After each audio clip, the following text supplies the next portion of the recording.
Detik-detik Saipul Jamil ditangkap di jalur busway, polisi ungkap hasil tes urin. Sebuah video yang memperlihatkan pedangdut Saipul Jamil ditangkap polisi kini beredar di media sosial.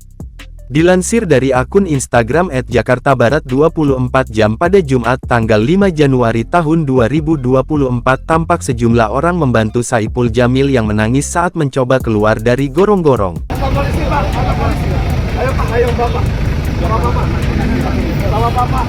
Dalam keterangan unggahan itu, video ini disebut diambil di Jalan Daan Mogot KM 1 kenal halte Jelambar, Grogol Petamburan, Jakbar. Kejadian ini terjadi pada sore ini, Jumat tanggal 5 Januari tahun 2024 sekitar pukul 15 waktu Indonesia Barat.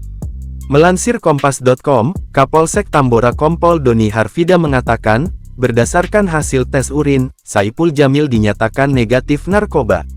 Benar kami amankan, kami menangkap mobil ternyata di dalam itu ada Saipul Jamil sama asistennya, ujar Doni saat dikonfirmasi. Sudah kami cek urin, Saipul Jamil negatif dan asistennya positif, imbu dia. Kendati demikian, Doni belum memerinci terkait penangkapan tersebut. Dia menyampaikan, polisi masih menyelidiki kasus tersebut. Masih dilakukan pemeriksaan. Nanti kami kasih tahu informasi lebih lanjut, ungkap Doni.